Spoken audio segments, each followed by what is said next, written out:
Ela foi expulsa, grávida e humilhada pela própria família, até que aceitou a herança que todos temiam. Você consegue imaginar uma viúva grávida sendo jogada na rua pela família do marido morto, obrigada a aceitar como herança apenas uma cabra velha e uma fazenda abandonada que ninguém ousava pisar? Parece impossível, mas essa história aconteceu no interior de Goiás em 1856. Antes de continuar, já se inscreve no canal e deixa seu like, porque o final dessa história vai te surpreender de um jeito que você nunca imaginou. Antes de começar esta história, quero agradecer de coração por você estar aqui. É você quem mantém este canal vivo. Se quiser ajudar, pode se tornar membro ou contribuir com qualquer valor no Valeu Demais. Cada gesto é um ato de bondade que nos permite continuar contando histórias todos os dias. Muito obrigado. Maria tinha apenas 22 anos quando seu marido, João, morreu de repente após uma febre forte que o consumiu em menos de uma semana. Era o mês de abril de 1856 e as primeiras chuvas de outono começavam a cair sobre as terras vermelhas de Goiás. Grávida de 6 meses, Maria esperava algum consolo da família do falecido, mas o que encontrou foi desprezo, ganância e uma crueldade que ela jamais imaginaria existir em pessoas que diziam amar seu marido. A fazenda próspera que João construíra com as próprias mãos ao longo de 10 anos de trabalho duro estava agora nas mãos de seu irmão mais velho, Pedro, um homem de 45 anos, cruel, calculista e conhecido em toda a região por sua ganância sem fim. Pedro sempre invejara o sucesso do irmão mais novo, sempre o considerara um tolo por ter se casado com Maria, uma moça pobre da vila que trabalhava como costureira. Na manhã seguinte ao enterro de João, realizado sob uma chuva fina que parecia chorar a perda de um homem bom, o tabelião da comarca, Senhor Antônio, chegou à fazenda para a leitura oficial do testamento. Era um homem idoso, de óculos redondos e mãos trêmulas, que conhecia João desde menino e tinha por ele grande estima. A leitura aconteceu na sala principal da fazenda.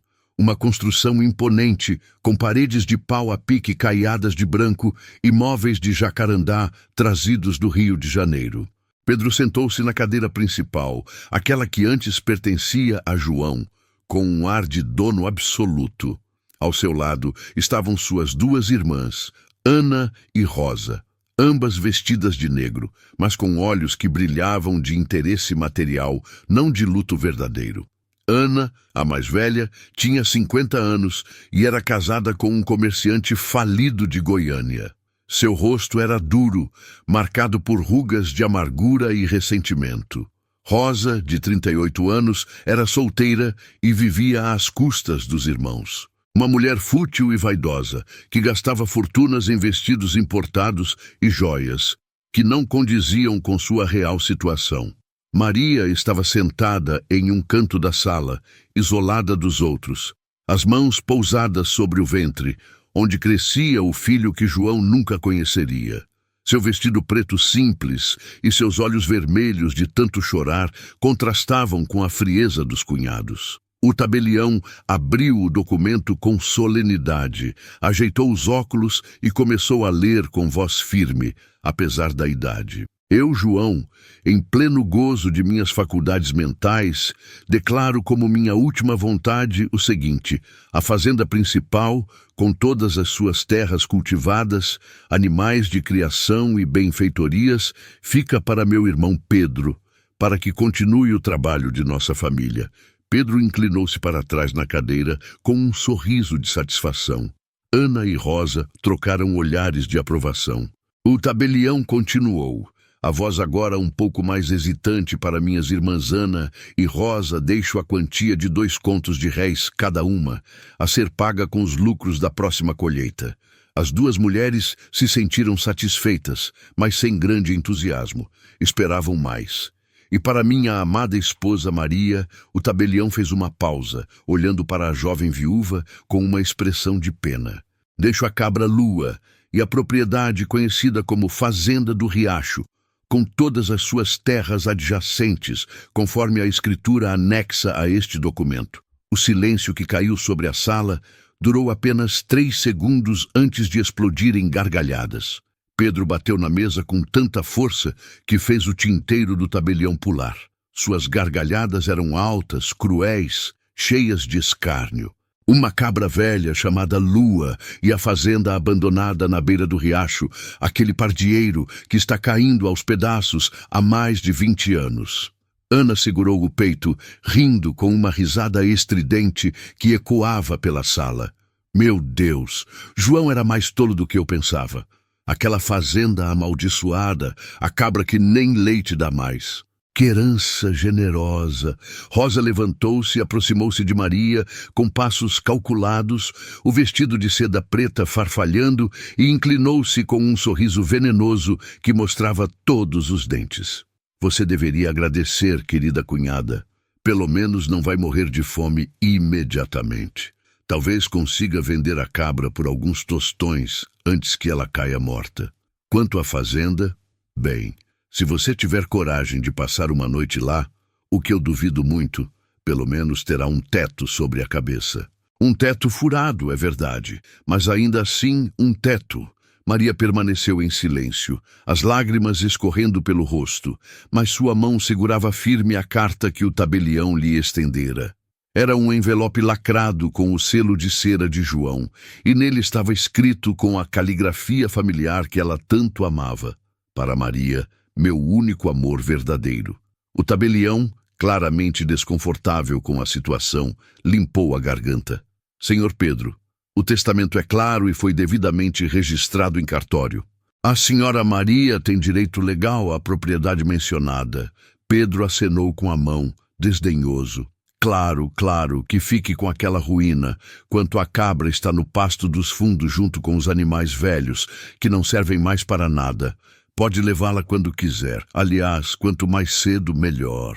Maria limpou as lágrimas com o dorso da mão, respirou fundo e levantou-se com dificuldade, apoiando-se no braço da cadeira.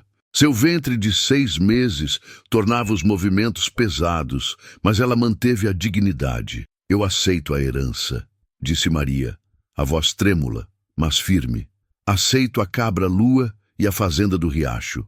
O sorriso de escárnio desapareceu do rosto de Pedro por um breve momento, substituído por algo que parecia surpresa genuína. Você está falando sério? Você realmente vai para aquele lugar? Sim, respondeu Maria, segurando o envelope contra o peito. É o que meu marido quis que eu tivesse. É o que vou aceitar. Ana soltou uma risada curta e cruel. A menina enlouqueceu de luto. Pedro, deixe que ela vá. Quando passar fome e medo naquela tapera, vai voltar rastejando pedindo ajuda. Não! Cortou Pedro, levantando-se bruscamente. Se ela quer aquele lugar maldito, que fique com ele, mas não quero vê-la aqui novamente. Ouça bem, Maria, você escolheu seu caminho. A partir de agora, não é mais parte desta família. Não há nada mais para você nesta casa. Rosa juntou-se ao irmão, os braços cruzados. Exatamente. Você tem até o pôr do sol para pegar suas coisas e sair da fazenda. E não leve nada além das roupas que trouxe quando casou com o nosso irmão. Tudo nesta casa pertence à família. Maria olhou para o tabelião, que baixou os olhos, claramente envergonhado, mas incapaz de intervir. O velho homem sabia que estava diante de uma situação cruel, mas a lei estava do lado de Pedro quanto à administração dos bens da fazenda principal. Está bem, disse Maria com uma calma que surpreendeu a todos. Vou pegar minhas coisas. Ela subiu lentamente as escadas para o quarto que compartilhara com João, cada degrau pesando em seu coração. O quarto estava exatamente como João o deixara na manhã em que a febre começou. Suas roupas ainda estavam dobradas sobre a cadeira. A janela que ele gostava de manter aberta para ver o nascer do sol estava entreaberta. Com mãos trêmulas, Maria pegou uma trouxa de pano e começou a colocar suas poucas roupas, o vestido de casamento, a Bíblia que ganhara da mãe, uma fotografia desbotada dos pais já falecidos e o chale que João lhe dera no primeiro aniversário de casamento. Foi quando viu debaixo do travesseiro de João outro envelope. Seu coração acelerou, pegou-o com cuidado e viu que estava endereçado a ela para Maria. Abrir somente em caso da minha morte. Suas mãos tremiam tanto que mal conseguia abrir o lacre. Dentro havia uma carta escrita com a caligrafia de João, ainda firme, indicando que fora escrita antes da doença. Minha querida Maria, meu amor, minha vida, se você está lendo isto, é porque parti antes do tempo que esperávamos ter juntos. Perdoe-me por deixá-la sozinha, especialmente agora que carrega nosso filho, mas preciso que saiba que não a deixei desamparada, mesmo que pareça o contrário. A fazenda e Lua são mais do que meus irmãos conseguem ver. Eles olham apenas com olhos de ganância e, por isso, são cegos para o verdadeiro valor. Você sempre teve um coração puro, meu amor. Você sempre soube ver além das aparências. Confie em mim como sempre confiou. A fazenda guarda segredos que apenas o coração corajoso pode descobrir. Lua é especial, de uma forma que você entenderá quando chegar lá. Olhe além do que os olhos veem.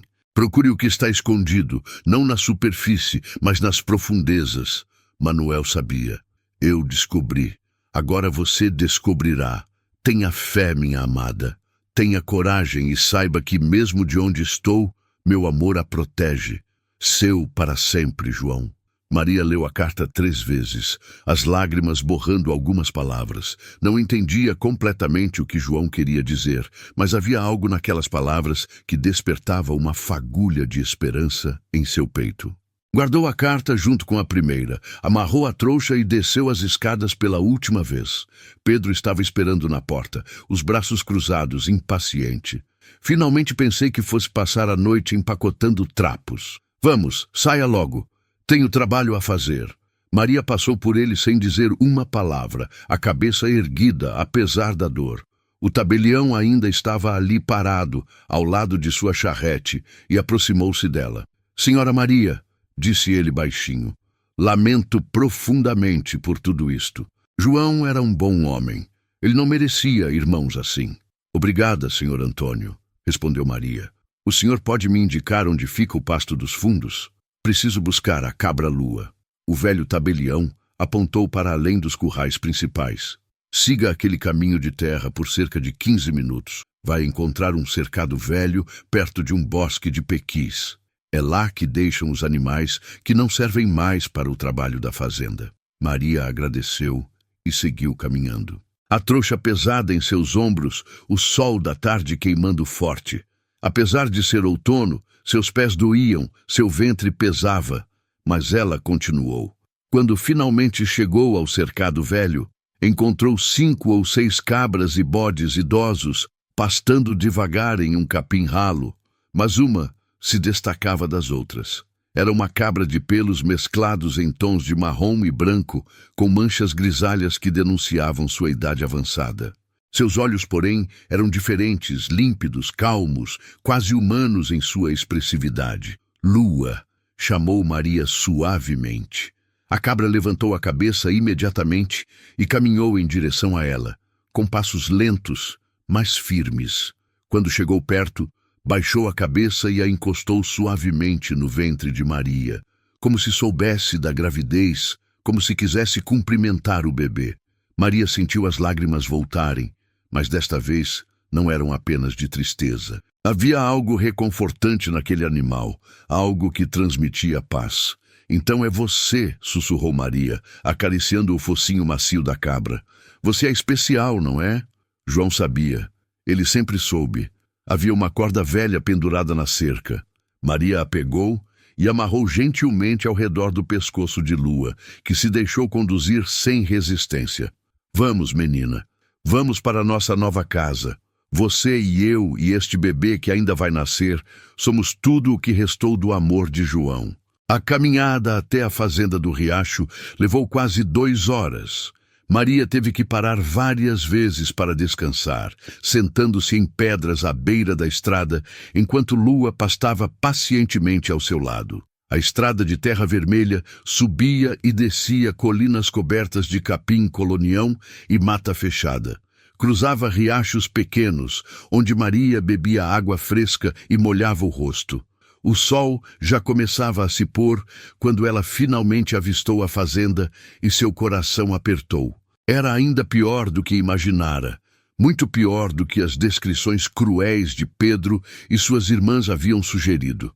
A construção ficava em uma pequena clareira à beira de um riacho que corria com água clara sobre pedras escuras. A mata ao redor era densa, com árvores antigas, cujos galhos formavam uma espécie de dossel que deixava o lugar na penumbra mesmo durante o dia. A fazenda em si era uma construção de madeira e barro de 2 andares, algo raro para a época e para aquela região isolada. As paredes externas estavam cobertas de trepadeiras que subiam como veias verdes pela fachada. O telhado de telhas coloniais tinha buracos visíveis em vários pontos. A varanda da frente estava inclinada, as tábuas de madeira podres em alguns lugares.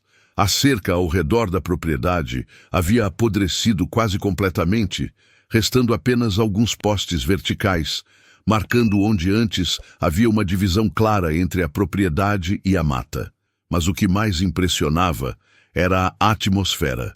Uma sensação pesada, densa, quase palpável, pairava sobre o lugar. O silêncio era absoluto, quebrado apenas pelo som do riacho e pelo vento que sussurrava entre as árvores. Nenhum pássaro cantava, nenhum inseto zumbia. Era como se a vida evitasse aquele lugar. Dizem que é assombrado, Maria murmurou para a Lua, que permanecia calma ao seu lado, mastigando tranquilamente um tufo de capim. Dizem que o velho Manuel morreu aqui e que seu espírito assombra a propriedade. Dizem que ninguém consegue passar uma noite inteira neste lugar, mas Maria não tinha escolha. Este era seu lar agora. Este era o legado que João lhe deixara. Respirou fundo, ajeitou a trouxa nas costas e caminhou em direção à porta principal, guiando Lua pela corda. A porta era de madeira maciça, pesada, com entalhes antigos que formavam desenhos geométricos. Estava entreaberta, rangendo levemente com o vento. Maria empurrou-a com cuidado e ela se abriu com um gemido longo e agudo que ecoou pelo interior vazio. A luz fraca do entardecer entrou pelas janelas quebradas, revelando um interior surpreendentemente preservado, considerando o abandono externo. O chão era de tábuas largas de madeira de lei, cobertas por uma camada grossa de poeira, mas ainda sólidas. Havia móveis cobertos por panos brancos já amarelados pelo tempo. Cadeiras, uma mesa grande, um aparador. À esquerda ficava uma lareira de pedra ainda intacta, com cinzas antigas em seu interior. À direita, uma escada de madeira subia para o 2º andar, os degraus rangendo sob o peso do tempo. Maria soltou Lua no pequeno pasto ao lado da fazenda, onde ainda crescia algum capim entre ervas daninhas. A cabra começou a pastar tranquilamente, como se conhecesse o lugar, como se estivesse em casa. Voltando para dentro, Maria acendeu uma vela que encontrou em um castiçal sobre a mesa e começou a explorar. Cada passo no assoalho de madeira produzia um gemido assustador, ecos que se multiplicavam pelas paredes vazias.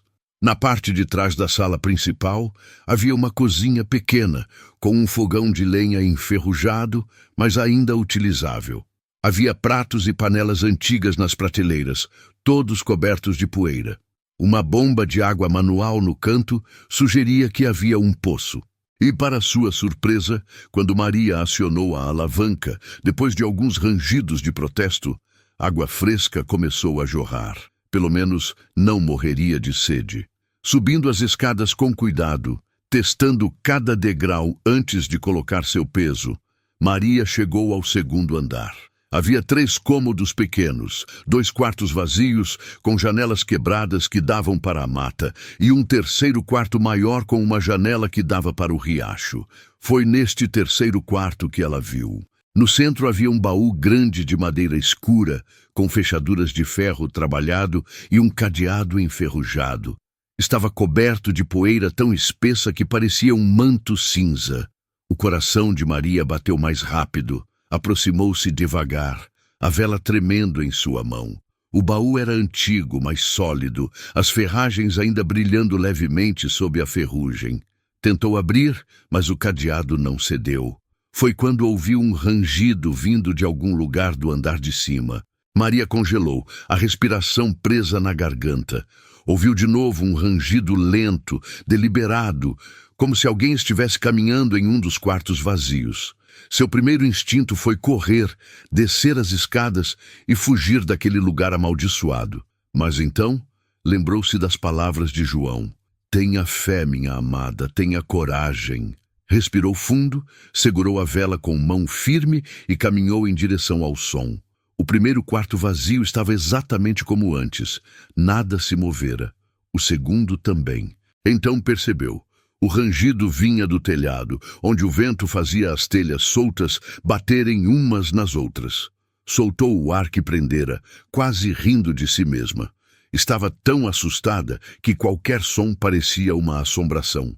Voltou para o quarto com o baú e examinou-o mais de perto à luz da vela. Havia inscrições na tampa, letras entalhadas na madeira e depois preenchidas com algum tipo de tinta escura que resistira ao tempo. Manuel, 1834. Manuel, o nome que Rosa mencionara, o antigo dono que morrera ali. Maria desceu novamente e começou a procurar por algo que pudesse abrir o cadeado. Vasculhou gavetas, armários, mas a maior parte estava vazia ou cheia de tralhas inúteis. Foi quando encontrou, escondida na última gaveta de um aparador antigo, na sala principal, uma pequena caixa de madeira. Dentro dela, uma chave de ferro enferrujado amarrada a um pedaço de papel amarelado e quebradiço. Com mãos trêmulas, Maria desdobrou o papel. A tinta estava desbotada, mas ainda era possível ler a caligrafia antiga e trêmula. Para quem tiver coragem de ficar quando todos fugirem. Para quem vir valor onde outros veem ruína. Para quem tiver coração puro o suficiente para entender que o que é temido, muitas vezes guarda o que é mais precioso. Esta chave abre não apenas um baú, mas um futuro. Use-a com sabedoria. Manuel, escrito em 15 de março de 1834, 3 dias antes de minha morte. Maria leu o bilhete 3 vezes. Cada palavra ressoando em sua mente. Era quase como se Manuel estivesse falando diretamente com ela através das décadas. Pegou a chave e subiu novamente as escadas, o coração batendo forte no peito. Ajoelhou-se diante do baú com dificuldade por causa do ventre inchado. Inseriu a chave no cadeado enferrujado. Por um momento, achou que não funcionaria. A chave entrou, mas parecia travada. Então, com um clique metálico que ecoou pelo quarto vazio, o cadeado se abriu. Maria removeu-o com cuidado e levantou a tampa pesada do baú. O que viu dentro tirou-lhe o fôlego. Roupas antigas, cuidadosamente dobradas, 3 livros encadernados em couro com títulos em latim, um crucifixo de prata e, no fundo, embrulhado em pano oleado que havia protegido seu conteúdo da umidade e do tempo. Um mapa desenhado à mão em papel grosso, com mãos tremendo de expectativa. Maria desdobrou o mapa cuidadosamente. Um desenho detalhado da propriedade da fazenda, do riacho, das formações rochosas ao redor, e em 3 pontos diferentes havia marcações em tinta vermelha ainda vibrante. Um X grande, deliberado. Ao lado de cada X, anotações em uma caligrafia minuciosa. Primeiro veio, descoberto em agosto de 1832, superficial. Segundo depósito, encontrado em março de 1833, ferramentas e documentos. Veio o principal, localizado em setembro de 1834, profundo e rico. O coração de Maria quase parou quando entendeu o significado. Ouro. Manuel havia descoberto ouro naquela propriedade e ninguém sabia. Suas mãos apertaram o mapa com tanta força que quase o rasgou. Agora entendia. Entendia porque João havia deixado aquele lugar para ela. Entendia porque ele escrevera aquelas palavras enigmáticas sobre olhar além das aparências. João sabia. De alguma forma, ele havia descoberto o segredo de Manuel. Mas por que Pedro e os outros não sabiam? Por que a família de João desprezava tanto aquela propriedade se havia ouro ali? A resposta estava nos livros. Maria pegou o primeiro, um diário encadernado em couro desgastado. As páginas estavam amareladas, mas perfeitamente legíveis. Era o diário de Manuel. À luz fraca da vela, ela começou a ler. 15 de janeiro de 1832. Comprei este terreno por uma ninharia. Todos dizem que é terra ruim, muito próxima da mata, cheia de pedras. Mas eu vejo o que eles não veem.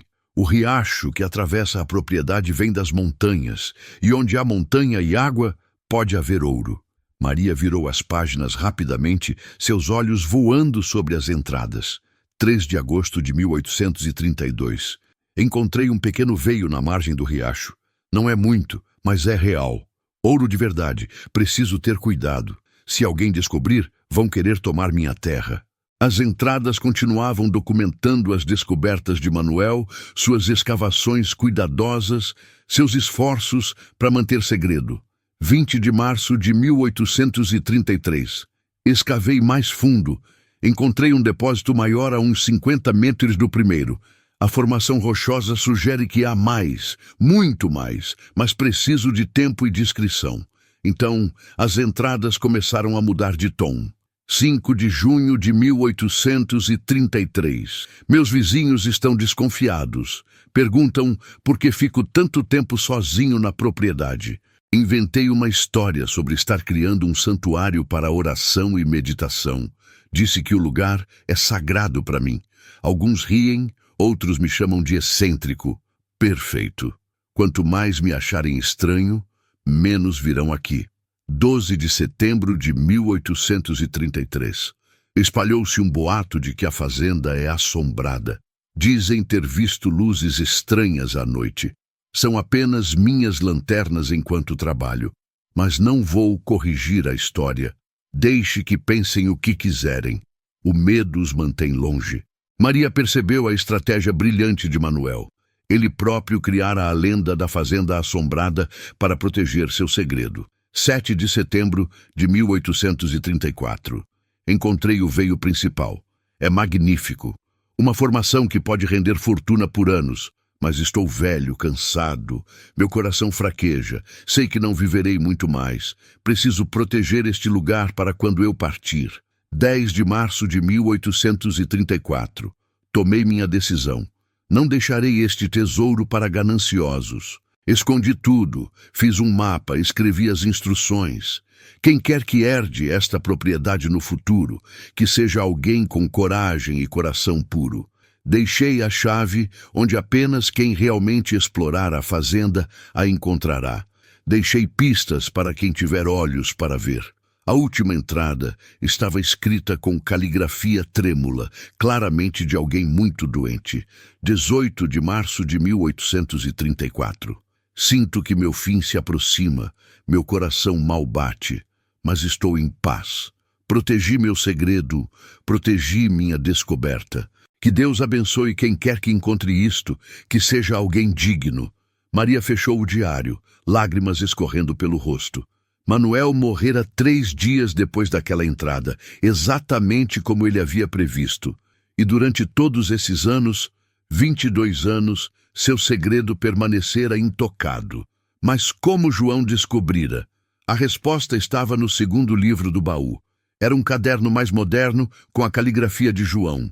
10 de janeiro de 1856. Estava cavalgando pelos limites da fazenda quando me perdi em uma tempestade. Procurei abrigo e encontrei a velha fazenda do riacho, aquele lugar que todos evitam. Entrei para fugir da chuva, e ali, enquanto esperava a tempestade passar, comecei a explorar. Encontrei coisas interessantes, muito interessantes. 15 de janeiro de 1856. Voltei à fazenda em segredo. Encontrei o diário de Manuel. Li toda a sua história. Meu Deus, Há ouro naquela propriedade, mas preciso ter cuidado. Meu irmão Pedro é ganancioso. Se souber, encontrará uma forma de tomar tudo. Preciso pensar em como proteger isto. 20 de fevereiro de 1856. Tomei minha decisão.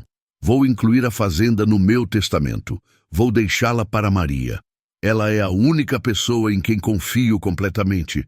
Ela tem um coração puro. Ela não será corrompida pela ganância. E meus irmãos vão desprezar a herança, pensando que é inútil. Perfeito. 15 de março de 1856. Escrevi o testamento. Deixei pistas para Maria. Ela é inteligente. Ela vai entender. Comprei a cabra-lua especificamente para proteger o primeiro veio. É uma cabra velha. Todos vão pensar que não vale nada. Mas ela fica exatamente onde precisa ficar, pastando sobre o local que marca o primeiro depósito. Maria cobriu a boca com a mão, abafando um soluço. João planejara tudo. Ele sabia que estava doente, sabia que talvez não sobrevivesse e preparara tudo para protegê-la. Mas então veio a última entrada escrita com letra apressada. 5 de abril de 1856. A febre piorou. Sinto que vou morrer. Escondi este caderno no baú de Manuel. Maria, meu amor, se você está lendo isto, seguiu as pistas. Você é corajosa. Use o ouro com sabedoria. Construa uma vida boa para você e nosso filho. E perdoe-me por partir tão cedo.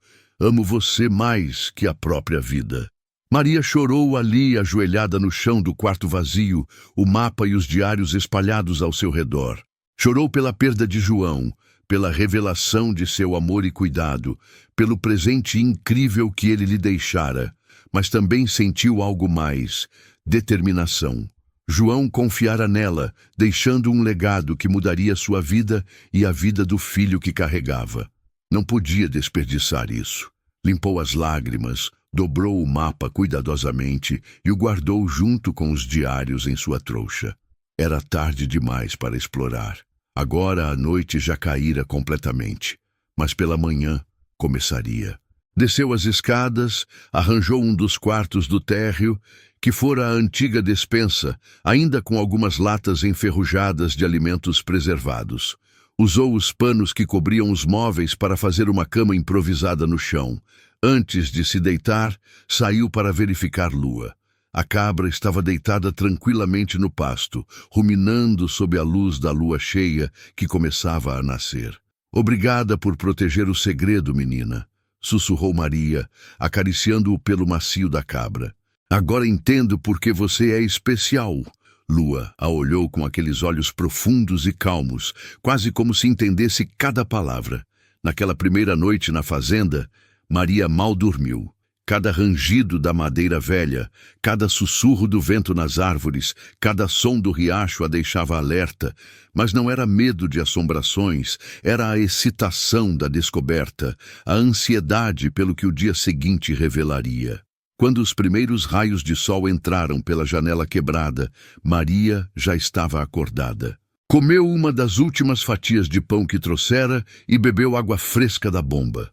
Então, pegou o mapa e saiu para explorar. O primeiro X estava marcado exatamente onde Lua pastava. A cabra, como que entendendo a importância do momento, se afastou alguns passos quando Maria se aproximou, permitindo que ela examinasse o local. Ali, parcialmente coberta por capim e terra acumulada ao longo dos anos, havia uma pedra grande e achatada, diferente das outras pedras da região. Tinha marcações estranhas em sua superfície, símbolos que Maria não reconhecia, mas que claramente eram intencionais, feitos por mão humana. Segundo o diário de Manuel, aquela pedra marcava o primeiro veio, superficial e de fácil acesso. Maria olhou ao redor. Não havia ninguém. A propriedade era completamente isolada, cercada pela mata densa. Os vizinhos mais próximos ficavam a mais de 1 hora de caminhada. Com as mãos, começou a cavar ao redor da pedra. A terra estava macia, úmida pela proximidade do riacho. Depois de alguns minutos de trabalho árduo, conseguiu afrouxar a pedra o suficiente para movê-la. E ali, revelado pela primeira vez em décadas, estava um buraco escuro no solo. O coração de Maria batia tão forte que ela podia ouvi-lo. Pegou um galho longo e seco que encontrou por perto e o usou como apoio, descendo cuidadosamente pelo buraco. Não era profundo, talvez 2 metros. Suas mãos tocaram pedra sólida no fundo. Esperou seus olhos se ajustarem à penumbra e então viu, brilhando fracamente a luz que entrava pela abertura acima, espalhadas pelo chão de pedra, como se fossem meros seixos, havia pepitas de ouro. Não eram grandes, algumas do tamanho de ervilhas, outras maiores como feijões, mas eram ouro puro, inconfundível em seu brilho amarelo característico. Maria pegou uma com mãos tremendo e a levou à luz. Era pesada, densa, real.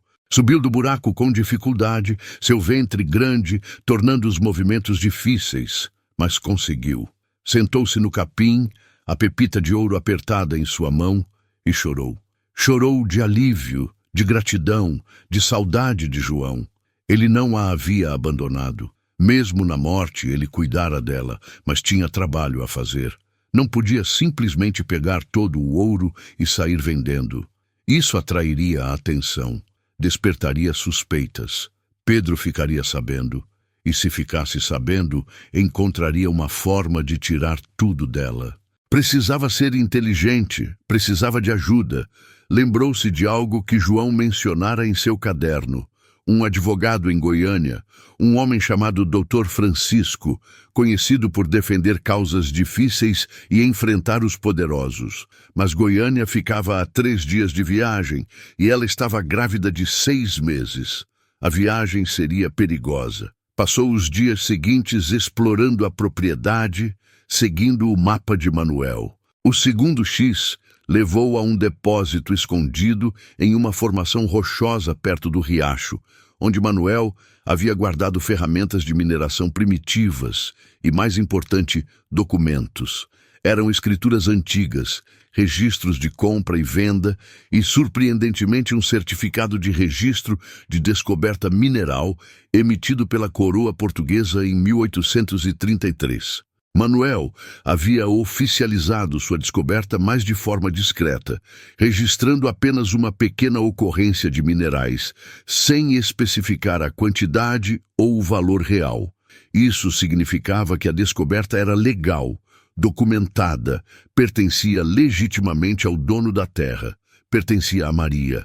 Quanto ao terceiro X, marcado como veio principal, profundo e rico, Maria decidiu não explorar ainda.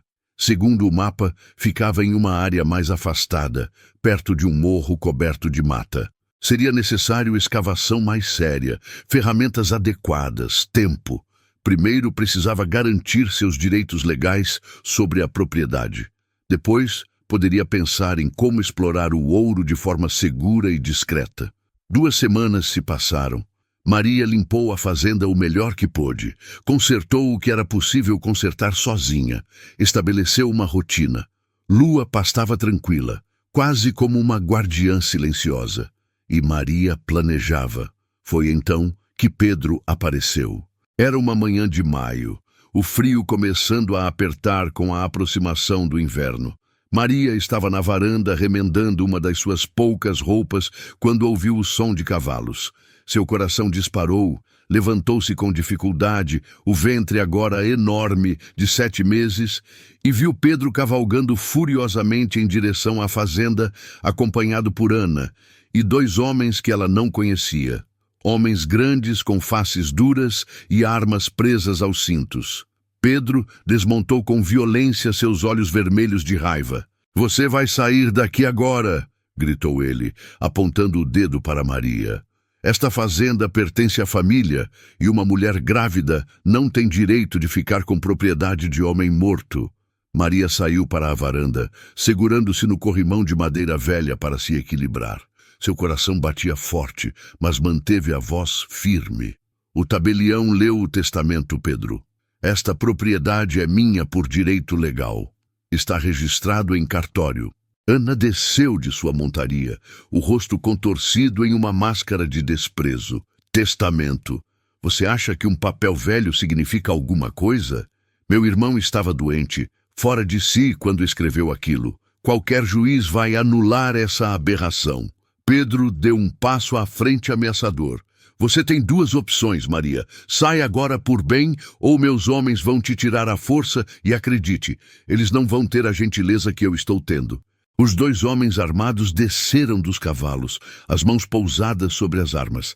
Eram capangas, mercenários que Pedro contratava para fazer o trabalho sujo. Maria olhou ao redor desesperadamente. Estava sozinha, grávida, sem armas, sem como se defender. Foi então que aconteceu. Lua, que pastava tranquila a uns 20 metros de distância, levantou a cabeça.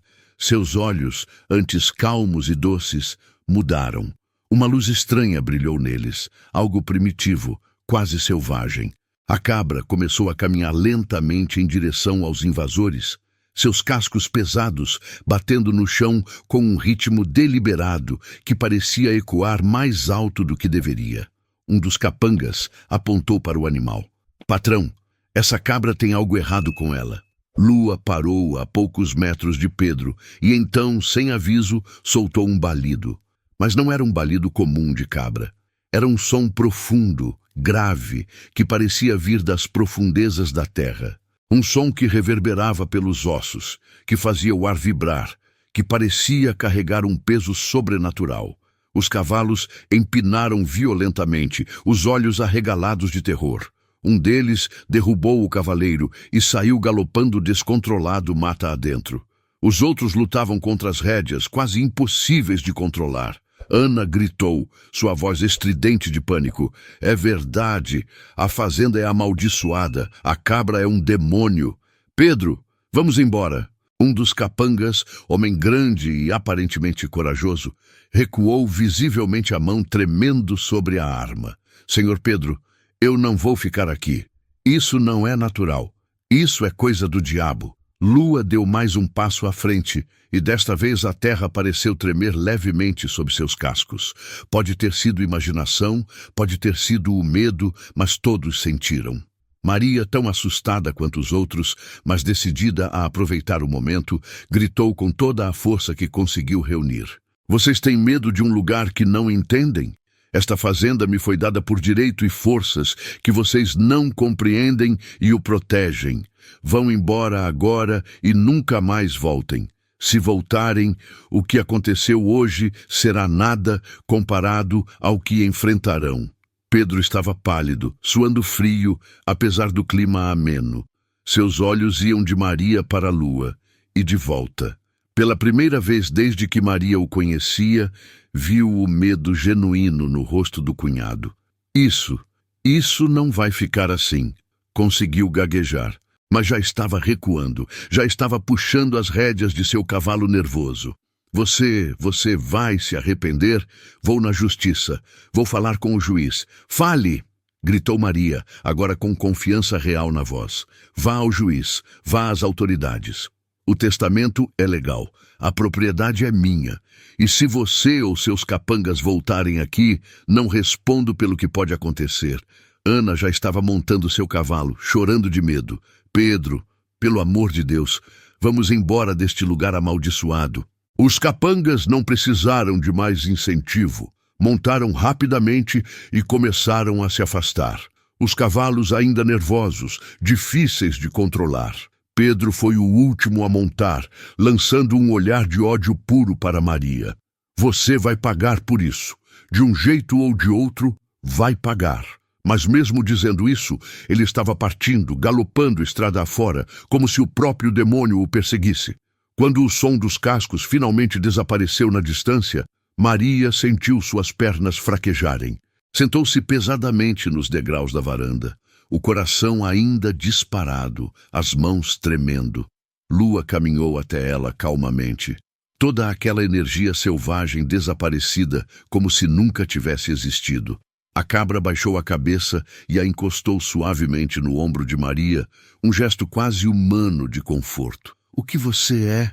Sussurrou Maria, acariciando o pelo da cabra com mãos ainda trêmulas. O que acabou de acontecer naquela noite? Incapaz de dormir, Maria vasculhou novamente os diários de Manuel, procurando respostas, e encontrou em páginas que não havia lido com atenção antes.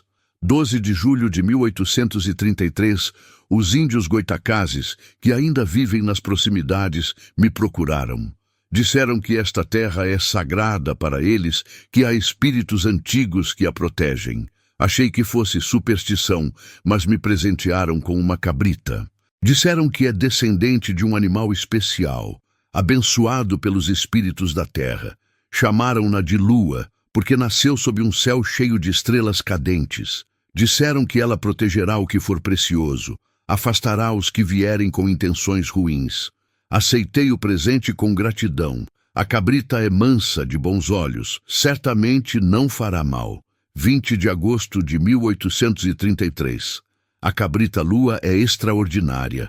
Ela pasta sempre sobre o local do primeiro veio, como se soubesse. Quando ladrões tentaram invadir minha propriedade na semana passada, ela balou de tal forma que os assustou e eles fugiram. Os vizinhos começaram a dizer que minha fazenda é assombrada. Deixei que acreditem nisso. Lua é minha guardiã. Maria fechou o diário, finalmente entendendo. Lua não era uma cabra comum, era uma descendente de um animal considerado sagrado pelos indígenas locais. E de alguma forma, intencionalmente ou não, Manuel a usara para proteger seu segredo. E João, quando comprou Lua 22 anos depois, comprara não apenas uma cabra velha, mas uma guardiã, uma protetora que afastaria os gananciosos e protegeria Maria. Os dias seguintes foram de ansiedade. Maria esperava que Pedro cumprisse sua ameaça e fosse às autoridades. E ele foi. Mas o que Pedro não sabia é que as autoridades locais estavam mudando. O juiz Dr. Augusto, conhecido por ser corrupto e aceitar subornos, estava sob investigação por irregularidades em outros casos. E havia um novo promotor na comarca, Dr. Henrique, enviado da capital com ordens de limpar a corrupção local. Quando Pedro chegou ao tribunal com sua queixa, oferecendo uma bolsa generosa de moedas ao juiz Augusto para resolver a questão da herança, ele não sabia que Dr. Henrique estava na sala ao lado, ouvindo tudo, e Dr. Henrique não era homem de aceitar corrupção. 3 semanas depois do confronto na fazenda, Maria recebeu uma visita inesperada. Um mensageiro oficial da comarca trouxe uma convocação para comparecer ao tribunal em uma semana. Pedro estava realmente levando adiante sua ameaça de questionar o testamento. Maria sabia que não poderia enfrentar isto sozinha. Precisava de ajuda legal. Precisava do advogado que João mencionara. Com o coração apertado, tomou a decisão. Faria a viagem até Goiânia, mesmo grávida de quase 8 meses. Não tinha escolha. Deixou Lua com água e comida suficiente para vários dias. Trancou a fazenda o melhor que pôde e partiu na carroça que pedira emprestada a um dos poucos vizinhos simpáticos que conhecera, um velho agricultor chamado Seu José, que ficara comovido com sua situação. A viagem foi difícil. 3 dias de estradas esburacadas, noites dormindo em estalagens baratas, o corpo doendo, o bebê chutando inquieto em sua barriga. Mas Maria aguentou. Chegou a Goiânia em uma manhã nublada de junho. A cidade histórica, com suas ruas de pedra e igrejas barrocas, estava movimentada. Maria perguntou por Dr. Francisco e foi direcionada a um escritório modesto em uma rua estreita, perto da igreja de São Francisco. O escritório era pequeno, mas organizado, com estantes cheias de livros jurídicos e processos empilhados cuidadosamente. Francisco era um homem de seus 50 anos, cabelos completamente grisalhos, olhos penetrantes atrás de óculos de armação metálica e uma expressão que transmitia tanto inteligência quanto compaixão. Quando Maria entrou, pesadamente grávida, vestida com roupas simples e obviamente exausta da viagem, ele imediatamente se levantou e ofereceu-lhe a melhor cadeira. "Por favor, sente-se, senhora. Parece ter vindo de longe." Maria sentou-se com gratidão e começou a contar sua história. Falou da morte de João, da crueldade de Pedro, da herança desprezada, da descoberta do segredo de Manuel, do confronto na fazenda e agora da ameaça legal.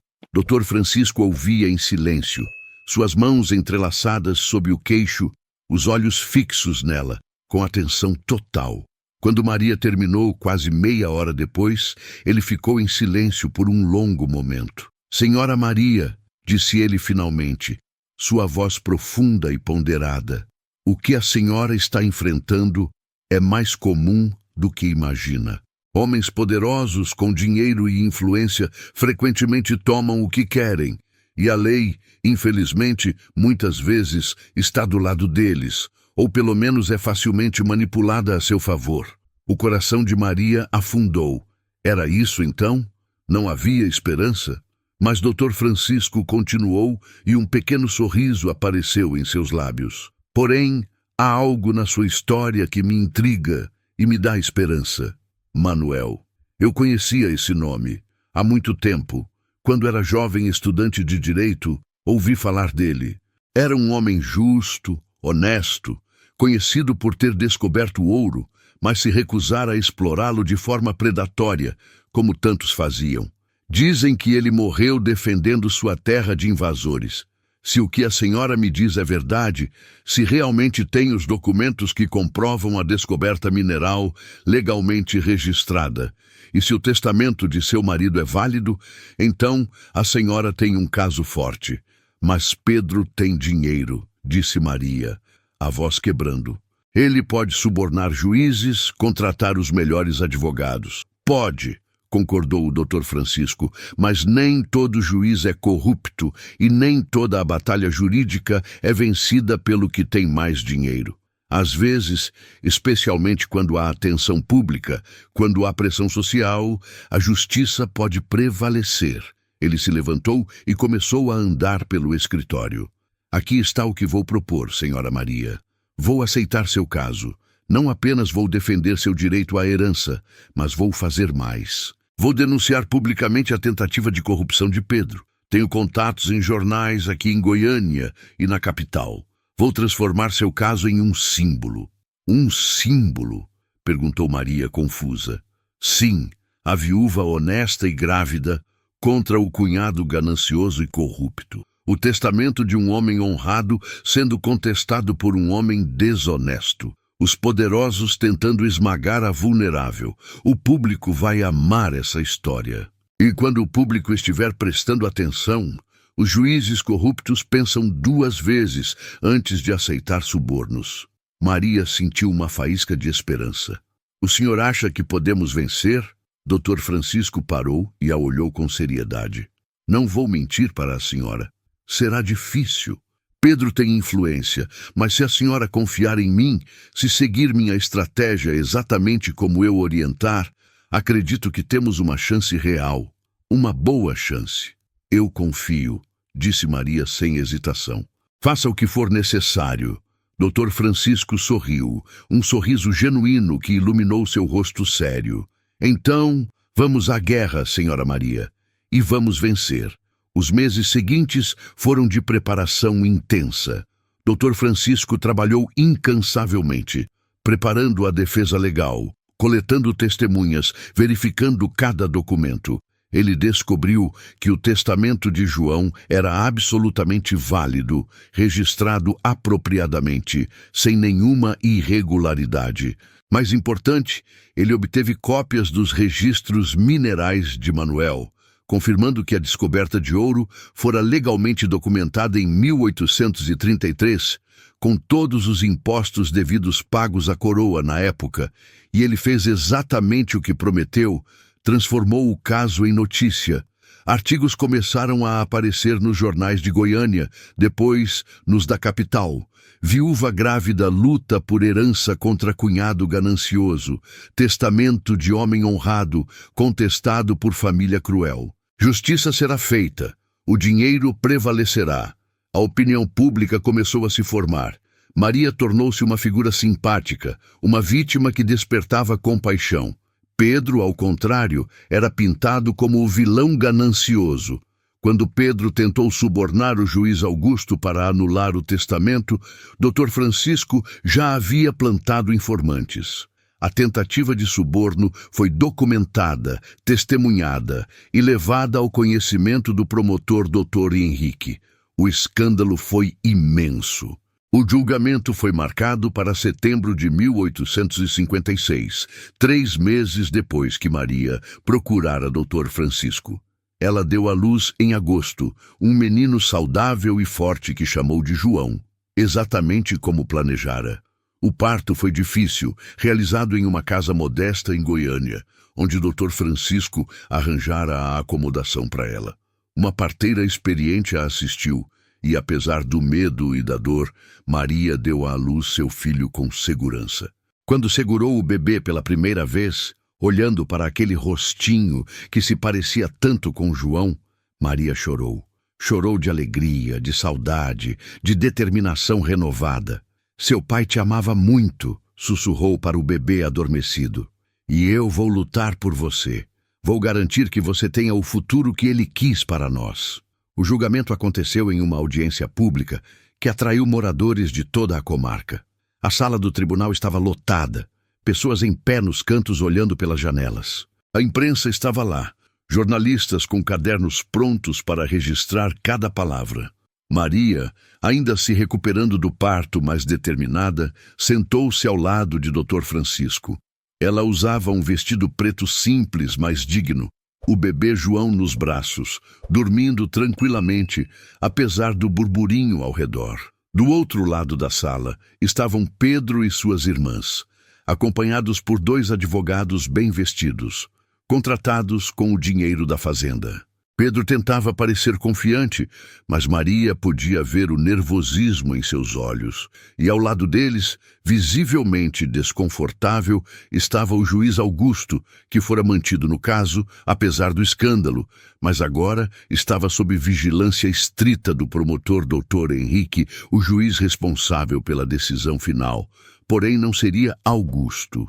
Dr. Henrique, usando sua autoridade como promotor provincial, convocara um magistrado de fora, um juiz conhecido por sua retidão, Dr. Antônio, um homem idoso, de reputação impecável. O julgamento começou com os advogados de Pedro apresentando seus argumentos.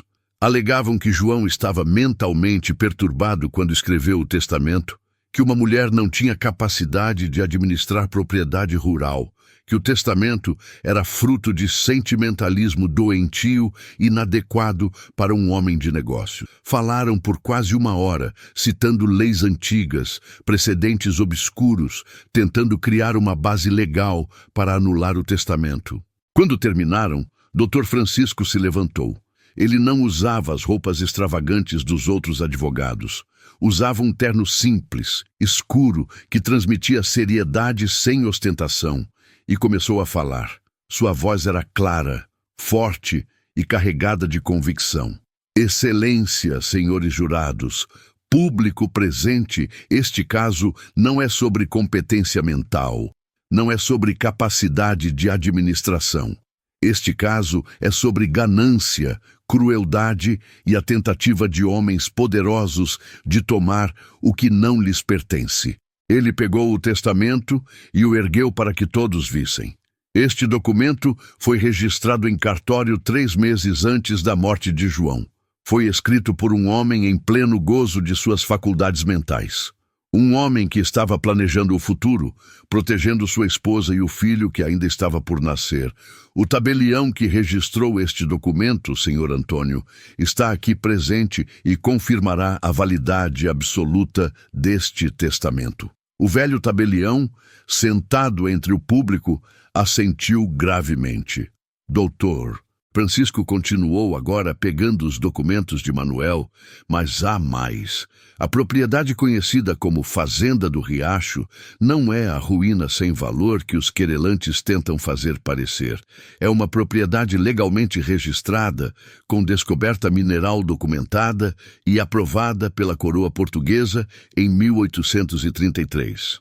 Ele mostrou os certificados, as escrituras, os registros de pagamento de impostos. Manuel, o proprietário original, era um homem honrado que descobriu ouro em sua terra e registrou apropriadamente sua descoberta. Esta propriedade tem valor considerável. E Pedro sabe disso. Um murmúrio percorreu a sala. Pedro ficou vermelho. Começou a protestar, mas seu advogado o segurou. Dr. Francisco se virou para encarar Pedro diretamente. Durante anos, esta família desprezou a fazenda do Riacho. Chamaram-na de amaldiçoada, de sem valor. Mas assim que existe a possibilidade de que tem valor real, assim que há ouro envolvido, de repente querem questionar o testamento? De repente uma viúva grávida é incompetente para administrar a propriedade? Ele voltou-se para o juiz. Excelência, tenho aqui uma testemunha que presenciou Pedro tentando subornar o juiz Augusto para invalidar fraudulentamente este testamento. A sala explodiu em exclamações. O juiz Dr. Antônio bateu o martelo pedindo ordem. A testemunha era seu José, o velho agricultor que emprestara a carroça para Maria.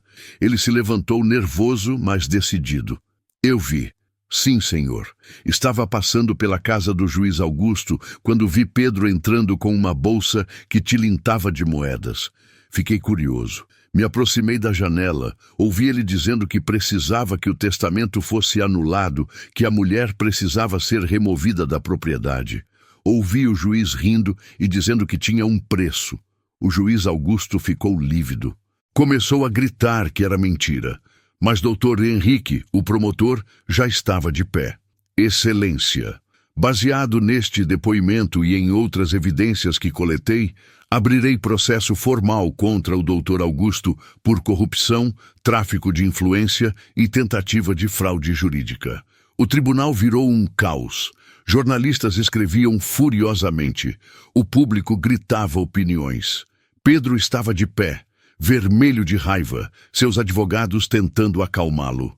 O juiz, doutor Antônio, bateu o martelo repetidamente até conseguir silêncio. Ordem, ordem nesta corte.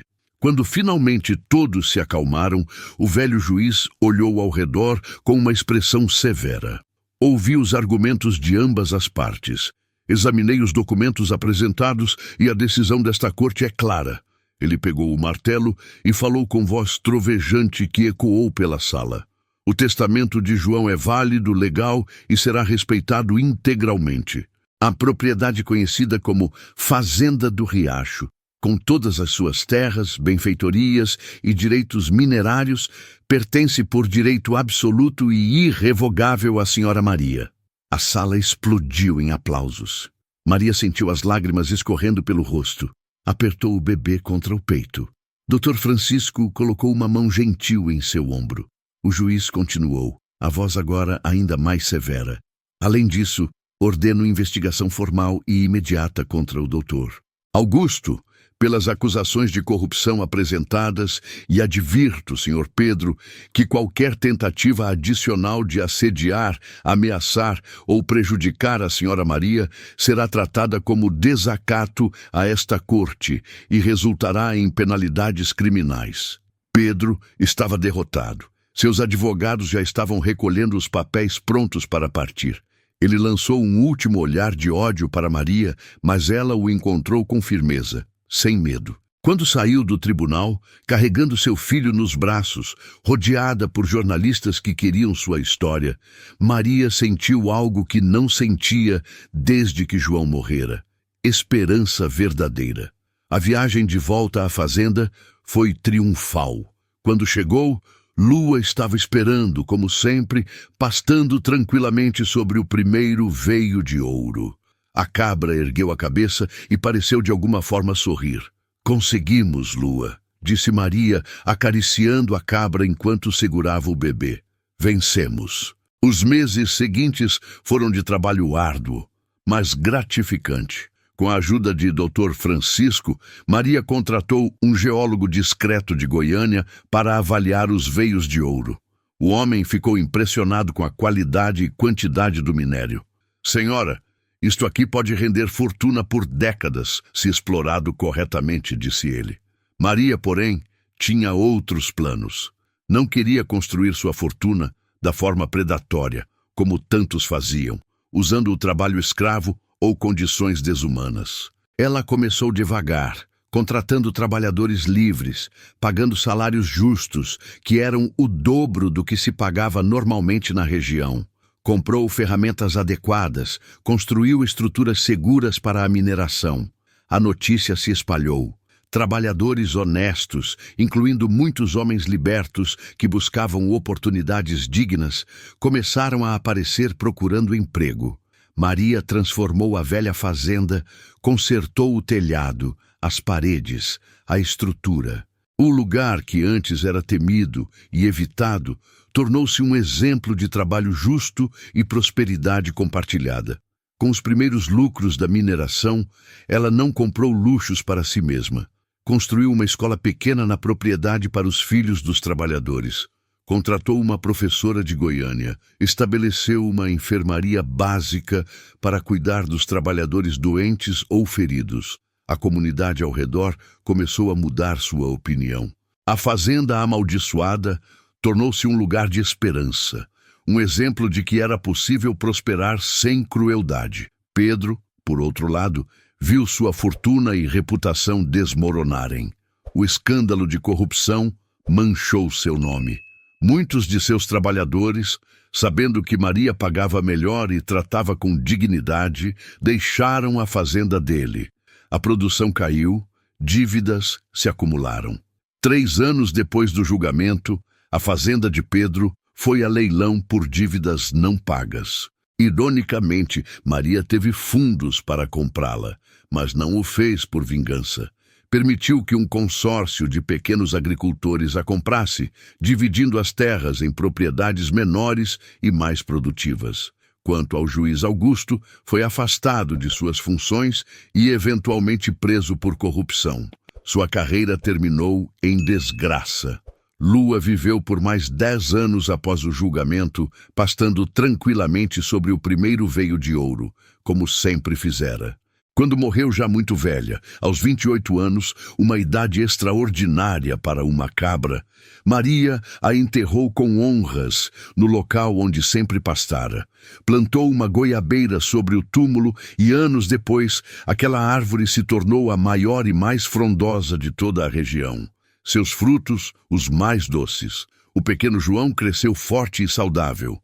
Estudou em boas escolas em Goiânia, depois foi para São Paulo, onde se formou advogado. Voltou para ajudar a mãe a administrar a mineradora que agora empregava mais de 100 pessoas e era conhecida em toda a província por suas práticas justas.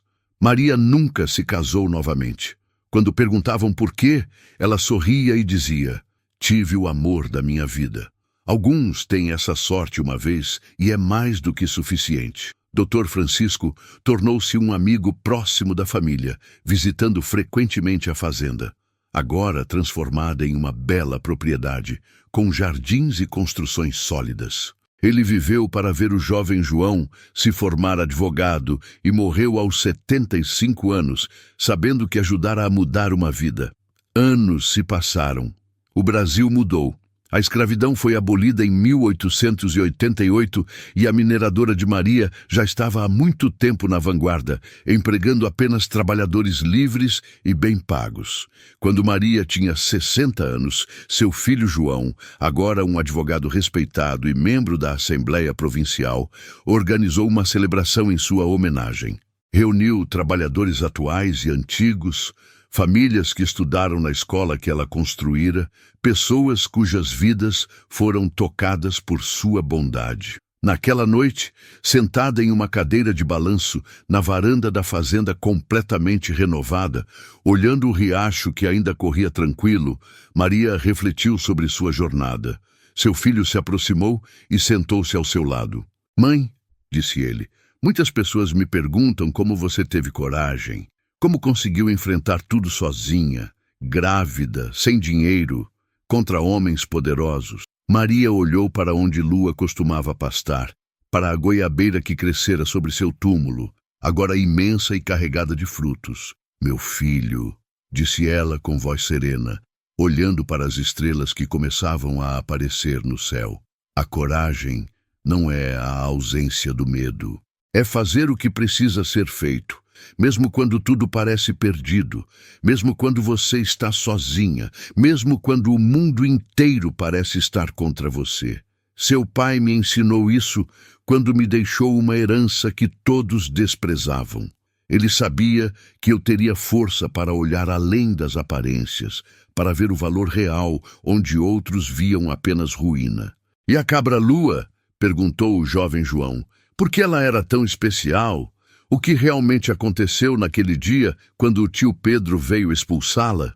Maria sorriu, aquele sorriso misterioso que sempre usava quando falava de lua.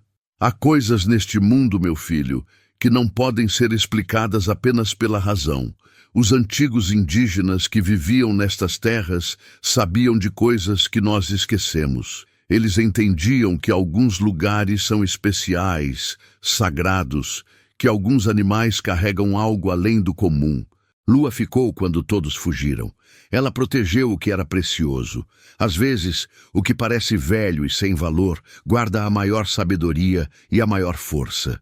O jovem João ficou em silêncio, absorvendo as palavras da mãe. Sabe o que aprendi, filho? Continuou Maria. Aprendi que o verdadeiro tesouro não estava apenas no ouro escondido sob a terra. Estava na coragem de aceitar o que outros recusavam. Estava na força que encontrei dentro de mim quando achei que não tinha mais nada. Estava nas pessoas boas que apareceram para ajudar quando mais precisava, como o Dr. Francisco, como seu José, e estava na confiança que seu pai depositou em mim, mesmo sabendo que eu enfrentaria desafios enormes. Ela pegou a mão do filho e a apertou com força. Esta fazenda que todos temiam, esta herança que todos desprezaram, se tornou não apenas nossa casa e nossa fonte de prosperidade, mas um símbolo.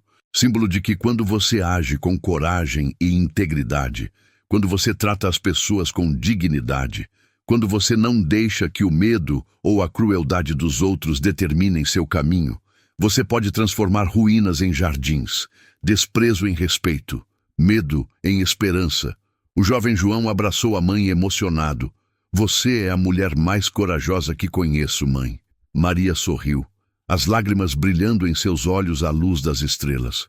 Não era coragem, meu filho, era amor. Amor por você, amor pela memória de seu pai, amor pela verdade e pela justiça. O amor verdadeiro nos dá uma força que nem sabíamos possuir. Naquela noite, enquanto o riacho cantava sua canção eterna e a goiabeira balançava suavemente com a brisa, Maria sentiu uma paz profunda. Olhou para as estrelas, aquelas mesmas estrelas que brilhavam quando Lua nascera, quando Manuel escrevera suas últimas palavras, quando João planejara sua proteção. E teve certeza de que de algum lugar além desta vida, seu amado João estava olhando orgulhoso, sabendo que sua fé nela não fora em vão.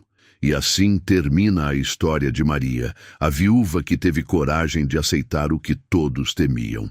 E descobriu que a verdadeira riqueza não estava apenas no ouro escondido sob a terra, mas na força que encontrou dentro de si mesma, na bondade que escolheu cultivar e no legado de dignidade e justiça que deixou para as gerações futuras. Essa história nos ensina que o que é desprezado pelos olhos gananciosos pode ser um tesouro para o coração corajoso. Maria não desistiu quando estava grávida, sozinha e enfrentando homens poderosos.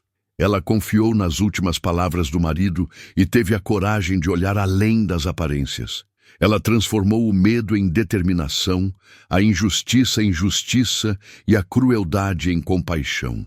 E você teria aceitado uma herança que todos consideravam amaldiçoada. Teria tido a coragem de enfrentar os poderosos quando tudo parecia perdido. Teria confiado nas palavras de quem amava, mesmo quando o mundo inteiro dizia que você estava errada. Deixe sua opinião nos comentários. Queremos saber o que você teria feito no lugar de Maria. Você teria ficado na fazenda temida, Teria lutado pelos seus direitos ou teria desistido diante das ameaças? Se você gostou dessa história, se ela tocou seu coração, se inscreve no canal e ativa o sininho para não perder nenhuma das histórias incríveis que trazemos toda semana. Cada história que contamos aqui é uma lição de vida, uma janela para o passado que ainda tem muito a nos ensinar sobre coragem, dignidade e esperança. E não esquece de deixar seu like. Cada like ajuda o canal a crescer e a continuar trazendo essas histórias emocionantes para você. Agora, clica no próximo vídeo recomendado para conhecer outra história emocionante do Brasil Imperial que vai te surpreender e te fazer refletir. Até a próxima. E que a coragem de Maria inspire você em sua própria jornada.